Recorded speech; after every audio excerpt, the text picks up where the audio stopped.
Step inside the captivating realm of Venezuela, a land where history and nature intertwine in mesmerizing harmony. Known for its lush rainforests and towering Andes, this South American nation offers a canvas of hidden wonders waiting to be unveiled. Through vibrant cultures and uncharted paths, we delve into the soul of a country where the echoes of yesterday meet the whispers of tomorrow, inviting us to discover the unexpected.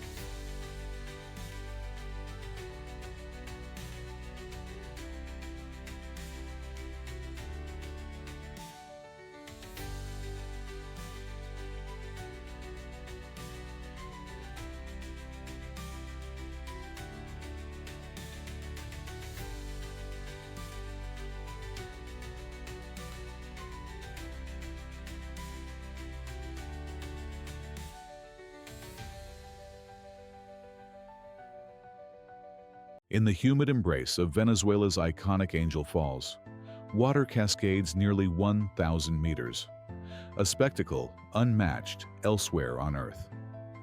Here, in this land of contrasts, the Orinoco River threads its way through verdant rainforests, supporting one of the planet's most diverse ecosystems. This country, rich in biodiversity, hosts jaguars and harpy eagles, creatures that symbolize untamed wilderness. Yet, beyond the lush canopies, Venezuela holds the world's largest proven oil reserves, a stark juxtaposition of natural beauty and industrial might. In the heart of South America, Venezuela stands as a testament to nature's grandeur and human ambition.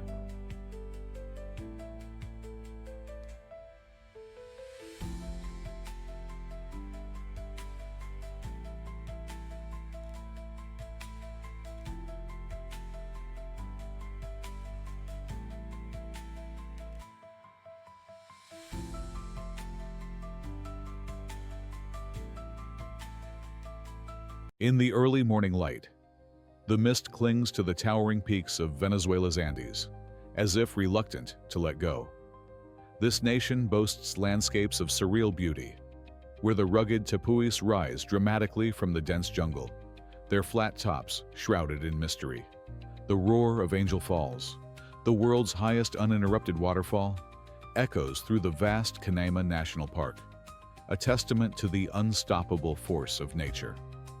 Along the Caribbean coast, golden sands meet turquoise waters, while the Orinoco River winds its way through the expansive savannas, offering a lifeline to the diverse wildlife that inhabits this vibrant ecosystem. Here, each breeze carries the scent of adventure and the promise of discovery, painting a picture of a land that is both timeless and alive.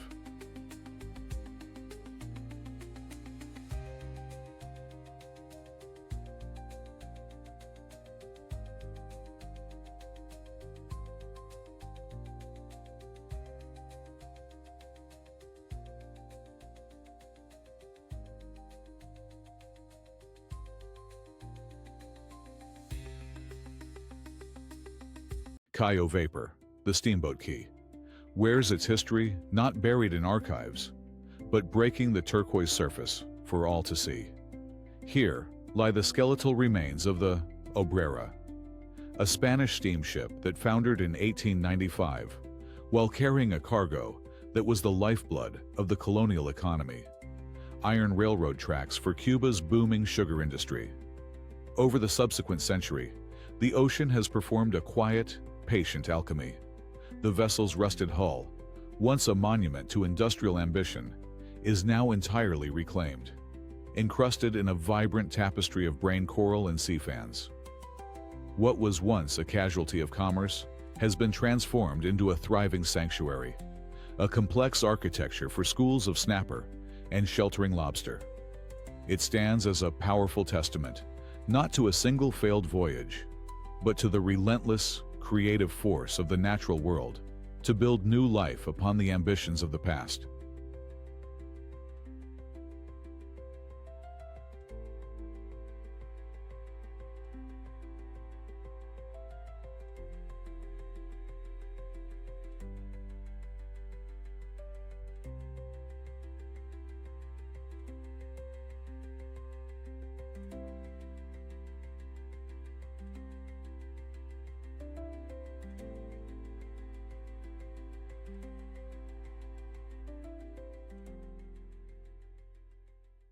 The coastline of Chichiriviche is defined not by the mainland itself, but by the constellation of cays scattered just offshore, seemingly floating on the turquoise Caribbean. These are not volcanic remnants or fragments of the continent, but rather the patient work of millennia. Each cay, from the famed Cayo Sombrero to the secluded Cayo Sal, is built upon a foundation of ancient coral reef, a geological process that explains the almost supernatural whiteness of their sands. This limestone base acts as a natural filter, creating the extraordinary water clarity that draws visitors from around the world. It's a delicate, interconnected world, where dense mangrove forests lining the coast serve as vital nurseries for the same marine life that built and now inhabits these reefs. You can see the entire system at work. The mangroves protecting the shore, the reefs protecting the mangroves, and the brilliant sand, a testament to a life cycle stretching back thousands of years. To drift through these channels is to witness a landscape in slow, constant conversation with itself, a fragile dialogue between land, sea, and life that is the name itself, Cayo Sal, whispers of a forgotten history, the Salt Cay. For centuries before it became a sanctuary for sun-seekers, this island was a source of a different kind of treasure, crystalline sea salt, harvested from shallow, sun-scorched pans that once dotted the interior. Today, those salt pans have vanished, reclaimed by nature. The island's wealth is now measured in the brilliance of its sand, which isn't rock at all, but the powdered remains of countless generations of coral and mollusks, a process taking thousands of years to perfect. This biogenic origin is the very reason the surrounding water possesses such astonishing clarity, as the reef system that built the island also acts as a vast, living filter. It's a profound transformation, from a place of labor, where a vital commodity was wrested from the sea, to a place of stillness, where the value lies simply in its pristine, unaltered existence.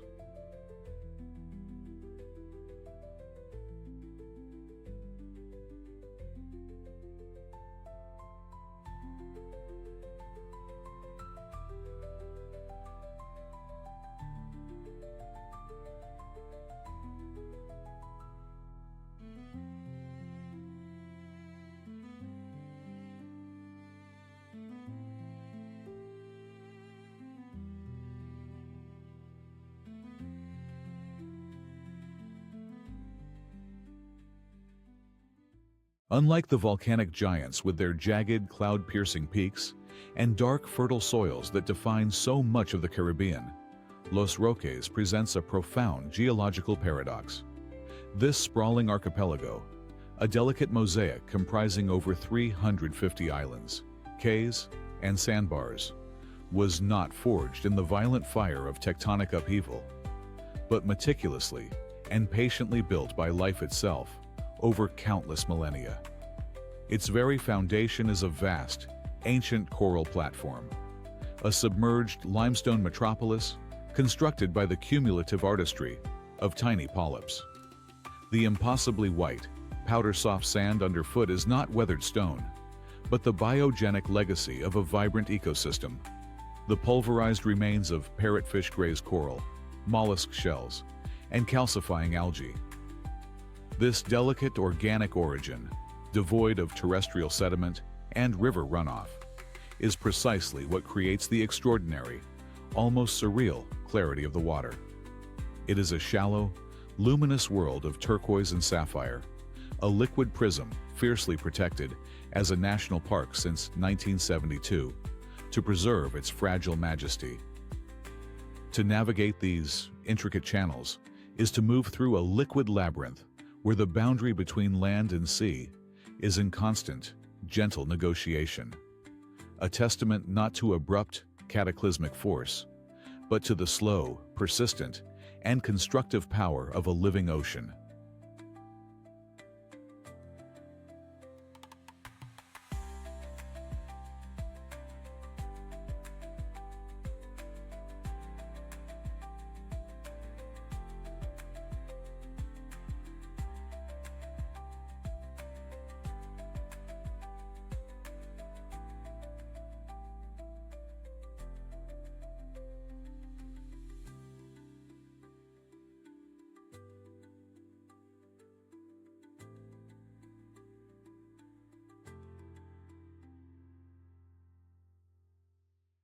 From this vantage point, Petare cascades down the eastern hills of Caracas, a seemingly endless and intricate tapestry of red brick and corrugated metal. It is, in effect, a self-contained city, home to a population that experts estimate at nearly 500,000 souls, making it one of the largest barrios in the Americas. Yet its name holds a ghost of a different, forgotten landscape. In the indigenous Caribe language, Petare means face of the river, a poetic reference to the Guaire, which flows far below, a world away from this contemporary vertical labyrinth.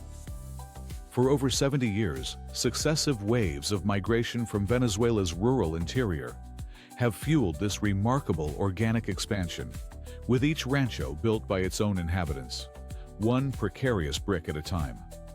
This is not chaos, but a complex human-scaled metropolis born of pure necessity and relentless ingenuity. It stands as a powerful, living testament to how a community can completely reshape its environment, creating a new geography of resilience where a river valley once lay.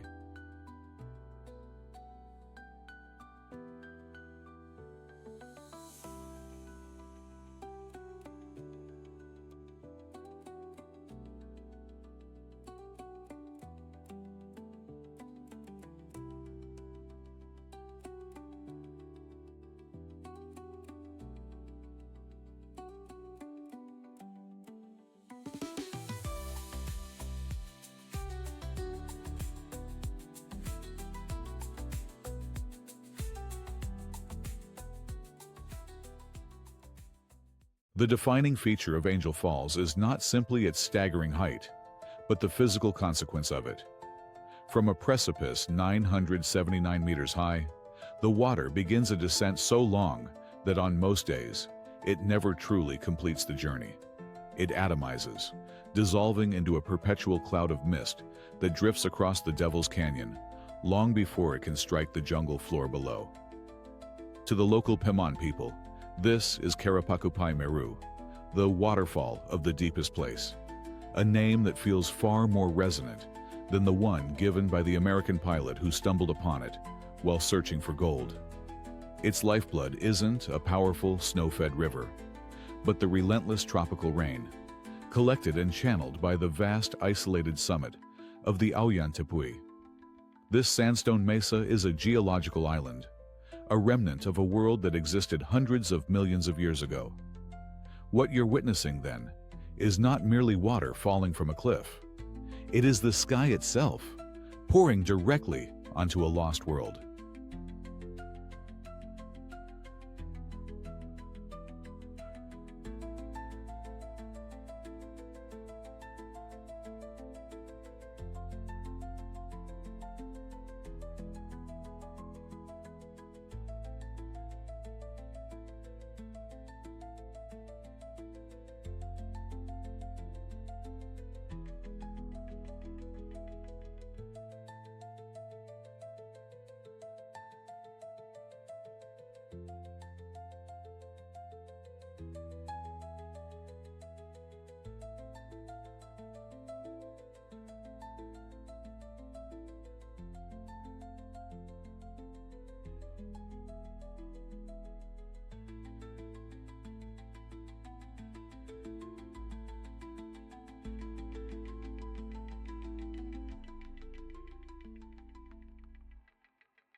The waters of the Churun River run the color of deeply steeped tea, a phenomenon that speaks directly to the antiquity of this landscape.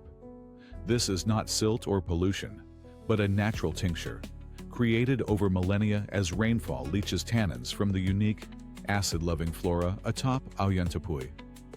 This river, stained by the very essence of the plateau, is what carves its path through a sandstone world, dating back nearly 2 billion years. As our boat glides across its dark, glassy surface, the colossal cliffs are perfectly mirrored, creating a dizzying, symmetrical world of stone and sky. One begins to realize that the Churun is more than a conduit to the base of Angel Falls. It is the primary artery of this isolated ecosystem, a liquid timeline that carries the ancient secrets of the Tepui down into the heart of the jungle.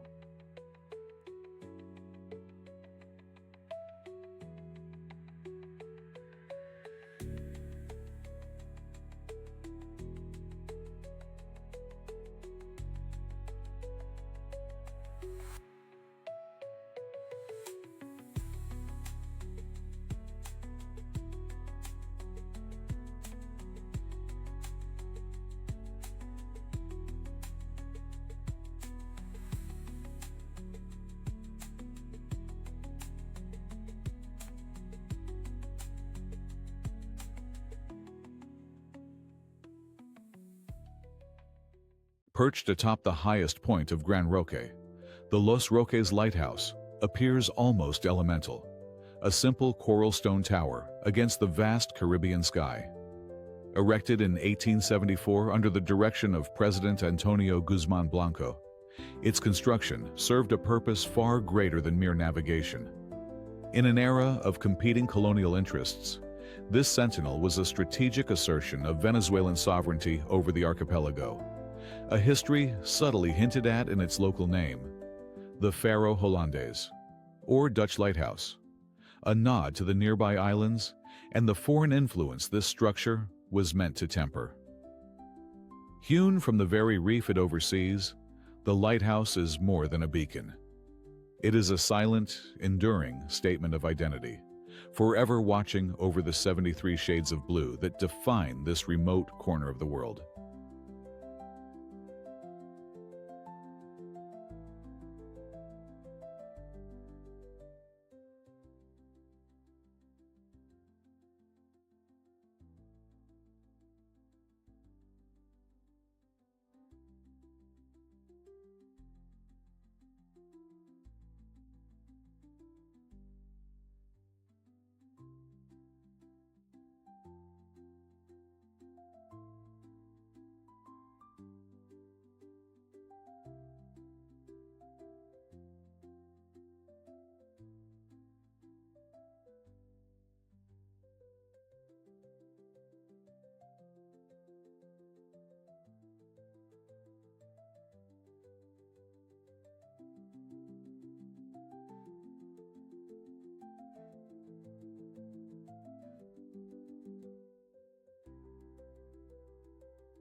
Its name, Cayo Sombrero, literally translates to Hat Cay, a curious title that reveals itself from the sea. The island's twin crescents of sand, the brim, are divided by a dense forest of palms that rises like a crown, creating a silhouette that has guided local fishermen for generations. But the real story here isn't its shape, but its substance. This brilliant white sand is not terrestrial rock, but a biological archive, millennia of crushed coral, and the skeletal remains of countless marine organisms. This calcareous foundation is precisely what filters the surrounding sea, creating the startling clarity and the 100 shades of turquoise, for which Morrocoy National Park, established in 1974, is renowned. To stand here is to stand on the legacy of a reef. Every grain is a testament to a cycle of life and decay, a silent, patient process that has sculpted one of the most serene landscapes on the Caribbean coast. It's a reminder that the most beautiful places are rarely just a location. They are a history written in the very ground beneath your feet.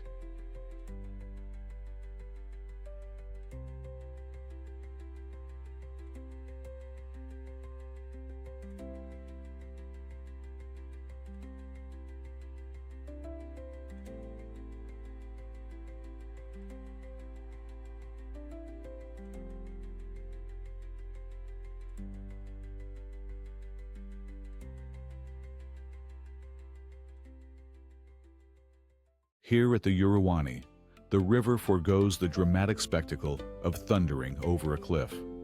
Instead, it glides, wide and shallow, across an immense canvas of deep, polished red.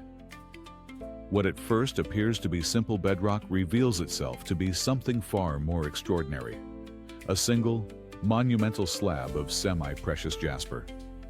This vast, unbroken sheet of blood-red quartz, an exposed artery of the ancient Guyana Shield, stretches for nearly 300 meters in a breathtaking display of geological artistry. Its surface, impossibly smooth and cool to the touch, has been burnished to a slick, glossy finish by the ceaseless caress of flowing water over countless millennia, each passing moment contributing to its perfection. For the indigenous Pimon people, this is a sacred threshold, a place of profound spiritual importance. The soundscape here is not a deafening roar, but a constant, soothing hiss, the collective whisper of the water as it slips over the stone. A sound that seems high in the cloud forests of Venezuela's coastal range, less than 50 kilometers from the Caribbean Sea. An anomaly of history persists, a slice of 19th century Germany, seemingly transplanted whole. This is Colonia Tovar, established in the year 1843 by precisely 379 settlers from the Grand Duchy of Baden, a region then grappling with economic hardship. They were brought here not as conquerors, but as agricultural pioneers, bound by a strict contract that, for over 100 years, enforced a remarkable isolation. This agreement forbade intermarriage and mandated the preservation of their Alemannic dialect, architecture, and customs. The cool mountain air, a world away from the tropical heat below, carries the scent of pine and local orchards. The town's iconic Fachwerk, half-timbered houses, stand as a testament to a cultural blueprint meticulously maintained against the odds. A living museum born not of design, but of circumstance. To walk these streets is to understand the profound power of isolation in crystallizing a culture, a community that became a time capsule, demonstrating the enduring resilience of heritage when sealed away from the currents of a changing world.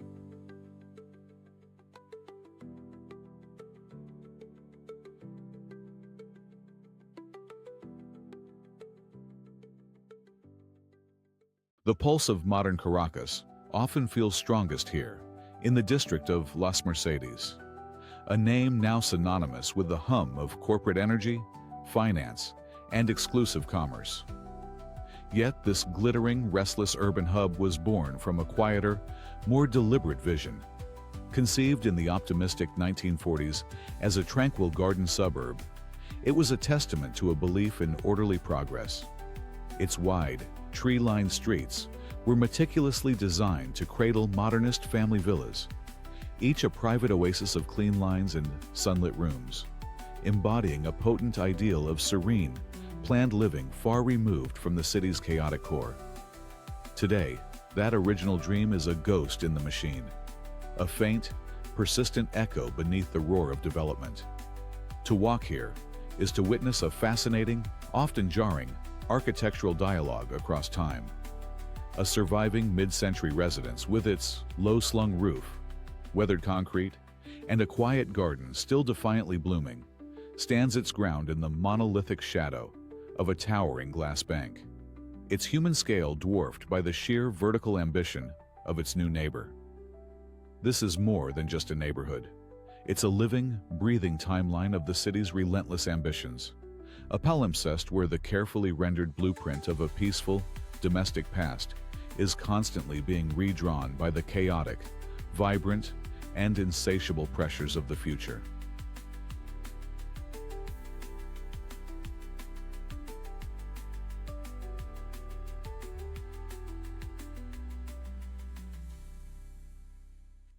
While many Caribbean islands announce their presence with the dramatic legacy of volcanic fire, Madriski owes its existence to a far more patient and humble architect, the coral polyp.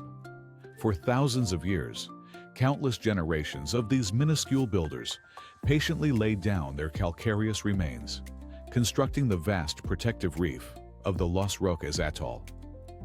This living wall formed a formidable barrier against the open ocean's fury, creating a tranquil inner lagoon where sun-bleached sand, ground from the very coral that birthed it, could finally settle and coalesce into land.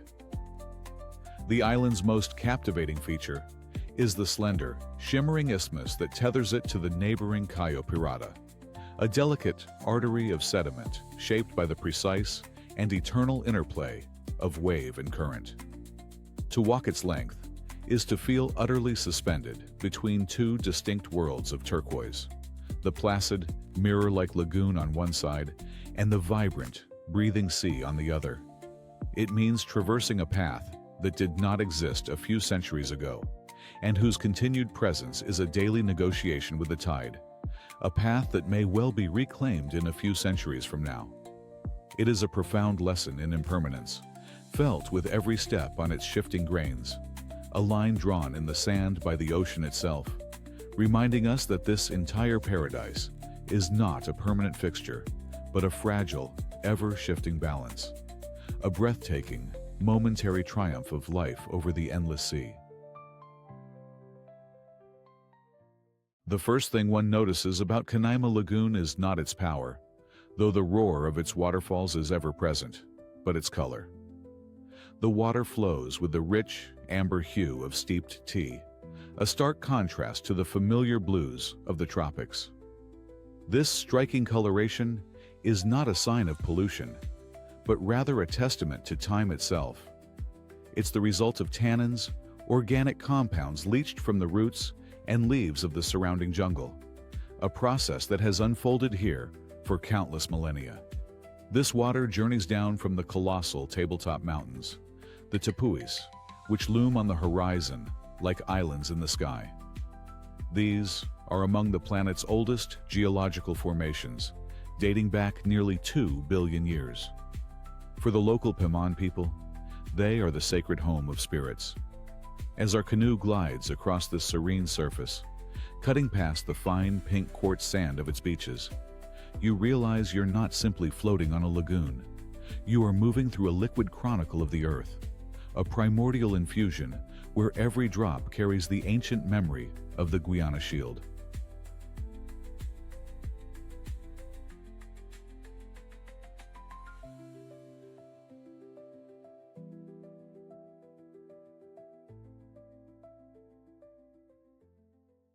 The Carao River runs the color of deeply steeped tea, a dark, reflective surface that belies the remarkable clarity of its water. This rich amber hue isn't born of silt or sediment, but from tannins, the organic signature of millennia of vegetation decaying upon the sandstone summits of the surrounding tepuis. This natural infusion creates a uniquely acidic, almost sterile environment, a pristine waterway that has carved its path through the Guiana Shield for countless eons. As our boat cuts through its surface, we're not simply traveling on a river. We are navigating a liquid artery that carries the very essence of a landscape, dating back nearly 2 billion years. Every meter forward is a journey deeper into a prehistoric world, following the same timeless channel that drains these islands in time, and serves as the sole highway to the foot of Ollantaytambo and the breathtaking spectacle of Angel Falls. It is a world preserved in this ancient, flowing chronicle.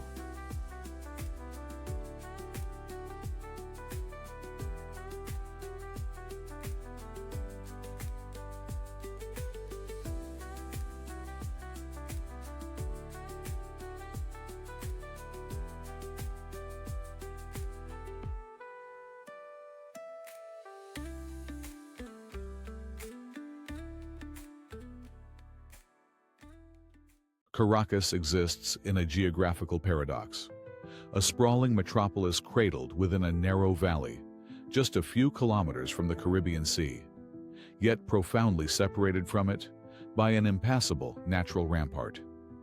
This separation is the work of the Great Mountain, known to its original inhabitants as Huayra Repano, a formidable, imposing green wall that rises over 2,700 meters to intercept the humid coastal air, effectively wringing the moisture from the trade winds before they can descend into the valley. This natural barrier is the very reason for the city's famed eternal spring, creating a temperate, benevolent microclimate at its 900-meter altitude that has not only provided a blessed respite from the tropical swelter of the coast, but has also defined its character for centuries. But the mountain is more than a climatic engine. It is a silent, ever-present guardian,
Here in Aragua, the Cordillera de la Costa plunges dramatically into the Caribbean, creating a landscape of profound contrasts.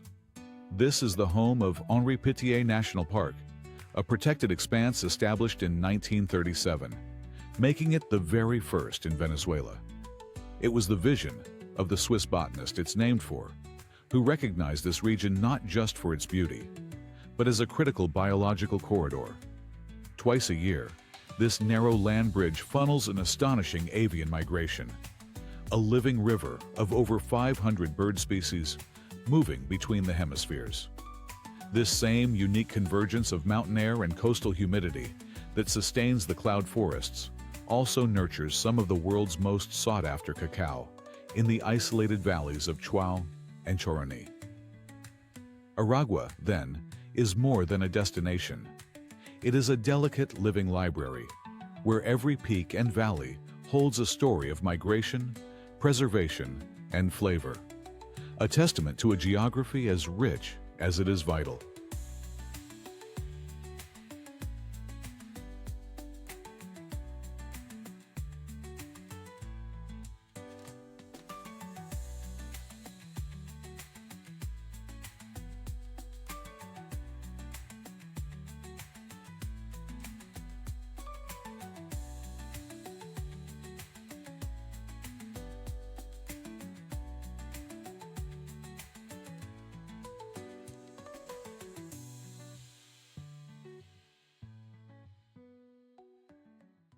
What appears at first glance to be a simple sandbar is, in fact, a remarkable geological formation known as a tombolo, a delicate bridge of sand, meticulously deposited over centuries by the convergence of two opposing sea currents. Its name, Cayo de Agua, or water cay, speaks to an older, more practical truth: the presence of freshwater wells, a rare and vital resource for the fishermen who once sought shelter here, among the archipelago's more than 350 islands and cays. To walk this isthmus is to experience a profound sense of equilibrium, with the turquoise Caribbean Sea lapping at one side and the calm, protected waters of an inner lagoon on the other. The water's impossible clarity is no accident. It is the result of this vast coral system acting as a colossal, natural filter. This is not a static landscape, but a temporary masterpiece sculpted by water and wind, a fleeting moment in geological time, a reminder that the most stunning formations on our planet are often the most ephemeral, constantly being shaped and reshaped by the patient, powerful forces of nature.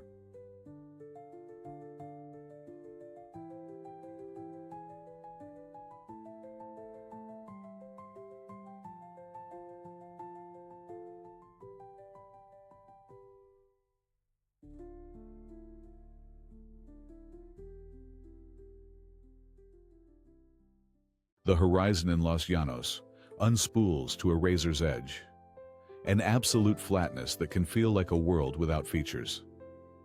Yet this is not an absence of geology, but its ultimate expression, a deliberate construction. For millions of years, this immense basin has been methodically filled with sediment carried down from the nascent Andean mountains, creating a plain of almost unparalleled uniformity. This geological inheritance is the key to its dramatic double life. For half the year, it is a parched world of dust and resilient grasses. But with the seasonal rains, the great rivers of the Orinoco system overflow, submerging nearly 200,000 square kilometers and turning the plains into a shimmering inland sea. It is a landscape defined not by what is static, but by the colossal, annual pulse of creation and renewal, a rhythm dictated by the distant mountains and the coming water.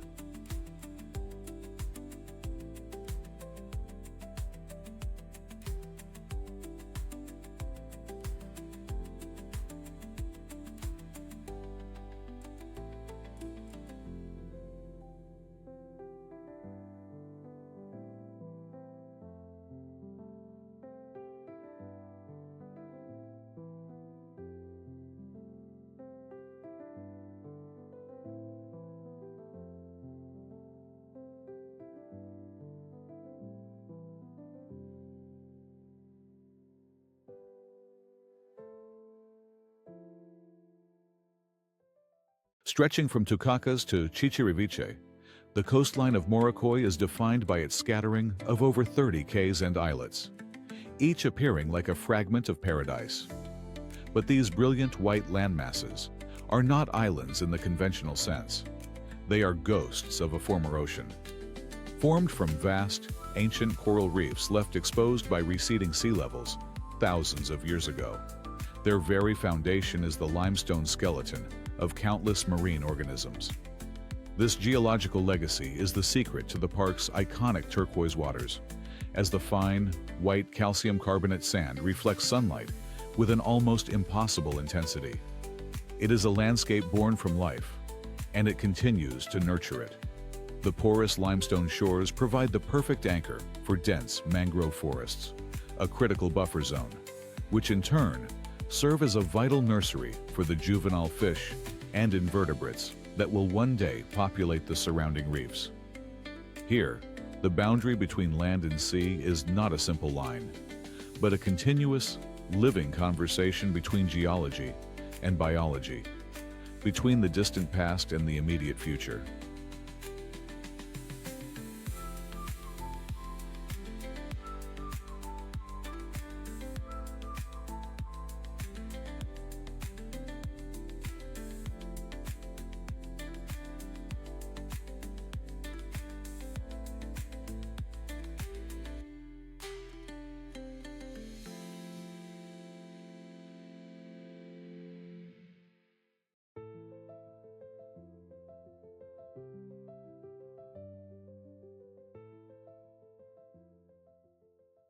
Long before the first tourist resorts cast their shadows, Isla Margarita was known by a more coveted name, the Isle of Pearls. During the 15th and 16th centuries, the surrounding waters yielded a fortune for the Spanish Empire, built on the perilous labor of the indigenous Guayquerí divers. Yet, to truly understand Margarita, one must look beyond its azure embrace to its very structure. It is not one landmass, but two distinct islands, the arid, sun-scorched Macanao Peninsula to the west, and the verdant, populated hills of Paraguachoa to the east, fused together by the slender, mangrove-lined isthmus of La Restinga. This geographical schism is the island's true narrative, a constant dialogue between scarcity and abundance, between a history of extraction and an enduring, natural resilience. The real treasure here was never just the pearl, but the complex, dual-hearted island that produced it.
The tabletop mountains of Canaima seem to defy the familiar logic of geology, rising like monolithic fortresses from the jungle floor.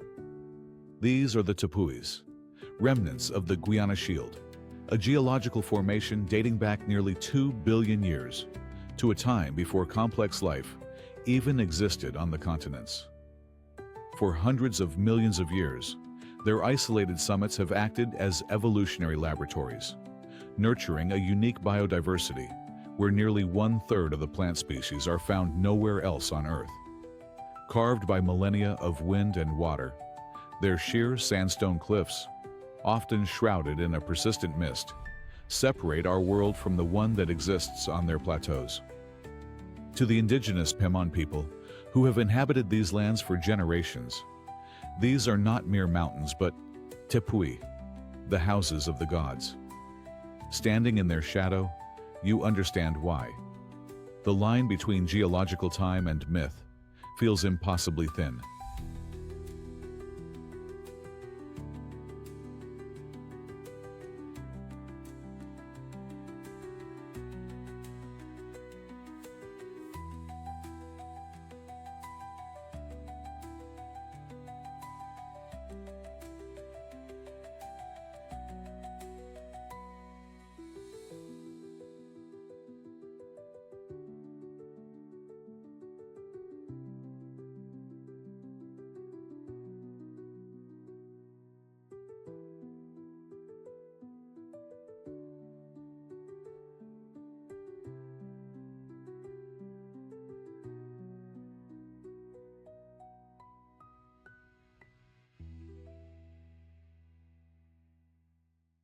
Here, on the edge of the Caribbean, lies a landscape of profound contradiction. A sprawling desert, born not of arid plains, but of sea and wind. This is a place where the familiar narrative of tropical paradise is rewritten in grains of silica and salt, where immense, ochre-toned dunes roll and crest within sight of turquoise waves.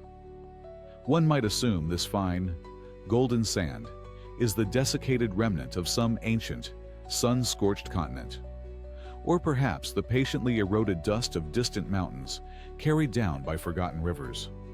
The reality, however, is far more immediate and dynamic.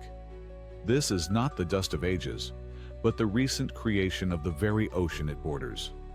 The relentless sea pulverizes coral reefs and countless shells into a fine powder, which is then lifted and carried inland by the ceaseless trade winds. These winds are the true architects of this domain, tireless sculptors that carve the sand into a fluid, ever-shifting topography. They raise colossal dunes that whisper and sigh as they migrate, burying and revealing the hardy scrub that dares to take root. It is a testament to the patient, powerful forces of nature, a place where two elemental powers, the generative ocean and the formative wind, engage in a ceaseless, silent dialogue, crafting a desert where none should exist.